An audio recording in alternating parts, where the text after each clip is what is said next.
Only that which is true and which remains truth can be valid as truth, something on which one can depend on through eternity, and that never and under no circumstances ever needs revision. Truth must never be adjusted to some other or new time, because it is constant for all times. It is eternally constant and always sounds alike, even if it is spoken with other words. It is the rock upon which one can build in eternal times and in all spaces. The truth has been before life, and the truth is afterwards also. What is only of a short duration is danger, a grave deception, a false teaching. Creation and truth are always the same, today just as tomorrow. They are always unchanging and of eternal, constant value. They do not change, neither name nor form, because creation and truth are without names and forms. Therefore, the human shall cling to what is creative, because alone what is creative is the truth.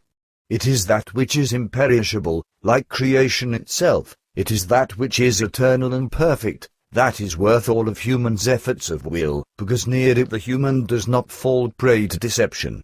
Therefore, he shall cling to the truth and become imperturbable in always constant calmness, joy, knowledge, love, strength and wisdom in all things. That which is creative alone is endless wisdom and truth, with which there is not one iota of error. Therefore, the human shall get strength from the creative wisdom, and he shall search for his light in his own spirit. The spiritual human knows well that he may not move his hand in a room without touching myriad of what is creative, because it is always present in all times and spaces. The spiritual human is full of joy when he knows about the truth that the creative which is eternally and indescribably powerful surrounds him wherever he walks. What is creative is full of endless peace, full of endless cognition and the most perfect perfection. It is the source of all wonders of the highest spiritual consciousness that is present everywhere, within and external. His joy is as endless as the spiritual life itself. In order to achieve fast spiritual progress, the spiritual human looks upon each and everything as creative. As soon as he sees something, he sees what is creative. Behind everything and in its manifestations, there always stands before him what is creative. Therefore, the spiritual human does not walk this way and that way in order to attain the highest spiritual experience. Instead, he always finds the best place to gather recognition and experience wherever he stays. His spirit that is to be developed is within him and not at some other location. He must develop it through his own thinking and acting. Through this cognition, his attitude becomes a sanctuary, and all things along with him become holy, even the earth under his feet. The spiritual human does not look upon the future as the time to experience creation and the spirit dwelling within him, but the immediate, here and now, through which he in the eyes of the non-spiritual normal people lives in the most distant future, often totally misunderstood. For the spiritual human, the time is not sometime, but always in the immediate, here and now. For him it is not necessary to see physically in order to see the truth. He begins to search within himself, and the truth becomes more and more real to him, because for him his spirit is the all-seeing presence. No word that is spoken anywhere remains unheard by him. In order to speed progress, the spiritual human hears the sound of truth from any sound he hears, whereby each sound penetrates his spiritual consciousness and establishes there. In the same manner everything reminds him of that which is creative, and of the immediate truth. Every circumstance is a creative circumstance, each opportunity a creative opportunity. The creative human lives and works in such cognition, and through this he internally walks on. What is great, what is spiritual, is present within his innermost as little things, because in the cognition of truth dwells what is infinite in the finite. And within each human the infinite is its seat. However, very few are able to recognize this. To wake up the infinite requires reasonable logic and being free from unreal teachings. To wake up the infinite and let it become effective is the gill of life, spiritual perfection. Those who are rich in spirit become an instrument, through which creation expresses the spiritual realm. This highest wisdom-like value of creation lets the heaven arise. Those who are rich in spirit are free of all boundaries of any restriction and the material self-awareness, and are, therefore, in constant touch with creation itself. In the case of the human, the weight of the material principle prevails. In the not-too-distant future, terrestrial science will discover this principle in the substance matter. Creation is included along with everything that was created, with everything that unfolds itself and develops further.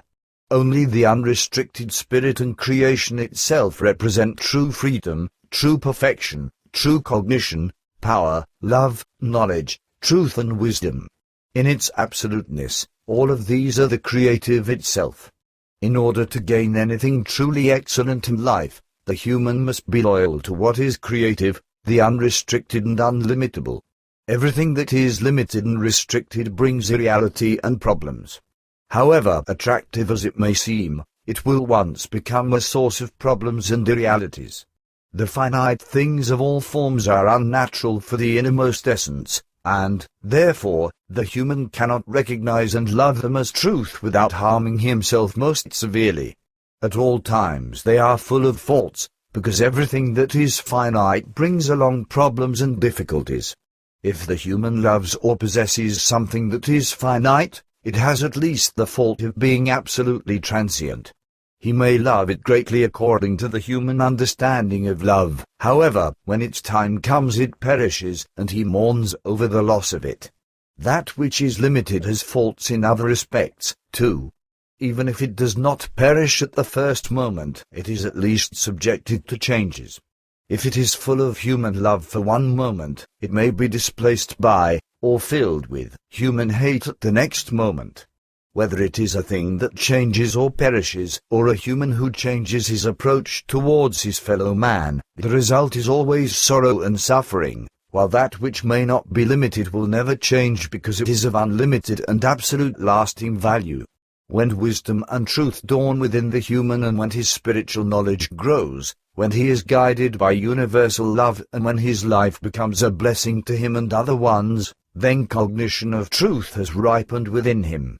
Then he becomes aware of the fragment of creation within him, the spirit, the spiritual realm. Creation is present in spiritual love and wisdom. He who struggles for spiritual light and spiritual love, to him the door to creation opens. If the human loves the truth, he loves that which is perfect and wonderful and what embodies the spiritual realm within itself, for it is also the path to wisdom's realm. The human shall become aware of the creative presence and let his spiritual intelligence shine forth from everything. He shall recognize that even in the vast, infinite and open space the eyes of that which is creative are directed towards him, and that creation is the true intelligence that sees him with those eyes which keep everything safe and are endowed with a sense, and which are able to answer everything.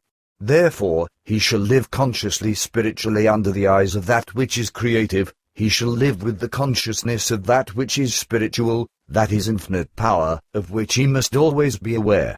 Then he can never be weak. Billy says this is most wonderful, Semjase, and I feel truly joyous after listening to your elucidations. Semjase says this results from having your own way of thinking and your spiritual knowledge verified, because you have known the teachings of the truth already for a long time. Only nobody has been able to confirm these for you, because the truth has become rare due to the false teachings of the religions. Billy says unfortunately you are right, because the truth is despised. Semjase says do not be depressed by this, since the spiritual evolution of Earth humans progresses inexorably. And you are supposed to assist in this and to spread the truth, for you are the prophet of the new age, the end.